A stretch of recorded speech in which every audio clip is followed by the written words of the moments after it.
Good morning. It is Monday, October the 1st, 2018. My name is Crystal Kelly, and today I will be doing biochemical testing for microbial identification.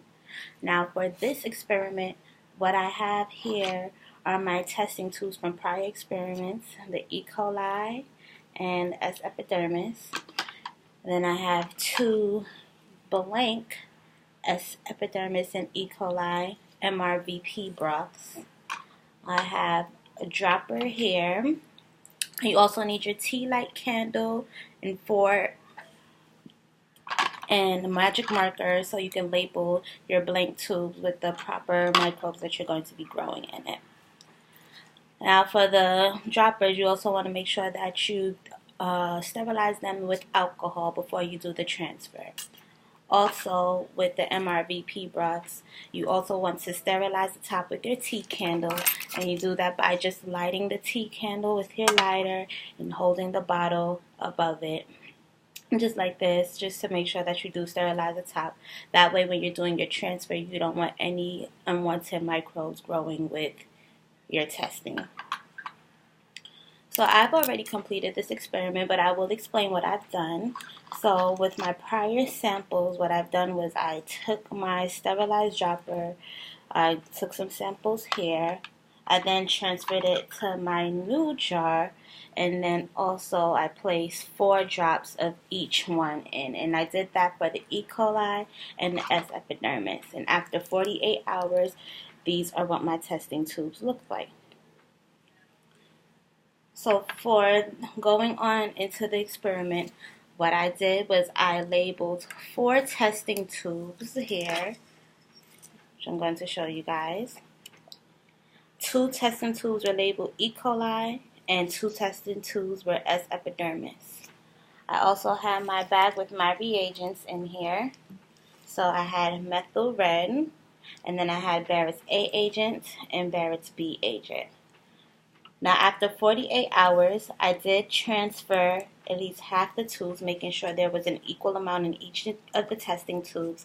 And I then carefully poured the samples into each 4 of the testing tubes. After that, I got my methyl red here, and I placed some drops in the E. coli sample, and then placed drops in the S. epidermis sample. And immediately I received these answers here. So both of my testing tubes turned red, which was positive. After that, I then got my Barrett's A agent, placing 12 drops in each testing tube. And then I immediately placed 4 drops of my Barrett's B agent into the testing tubes. And after a half an hour, for my E. coli sample, I didn't get a red topping, but that's all I received. So I guess my results were negative for that one. And for my S. epidermis, I didn't even get to the ring on top. I'm not sure what went wrong there, but that is what happened. Okay. And so for the last part of the experiment, I have 2 blank slides. One labeled E. coli here, and the other S. epidermis. I have my 2 inoculation tubes, which were already soaking in alcohol. I'm just going to put that back there.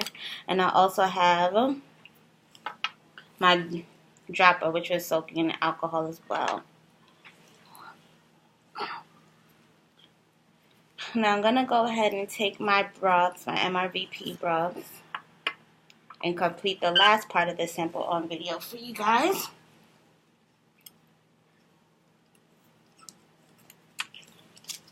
So I'm going to take 1 inoculation tube, and this is my E. coli sample. I'm going to make sure that I don't touch the tops. I'm just going to move it around here,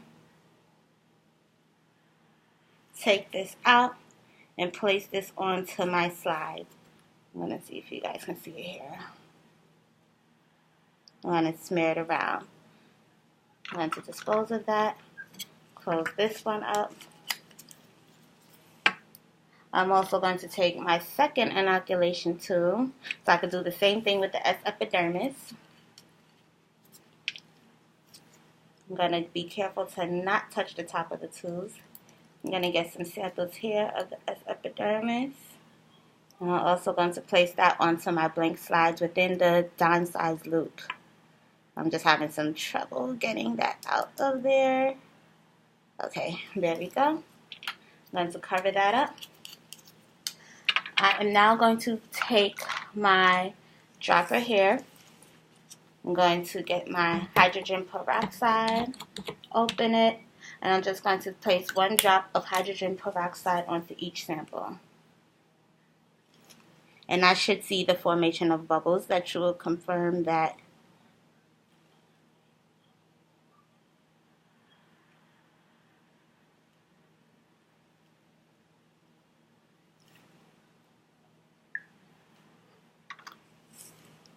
now again, I don't see any reaction at all.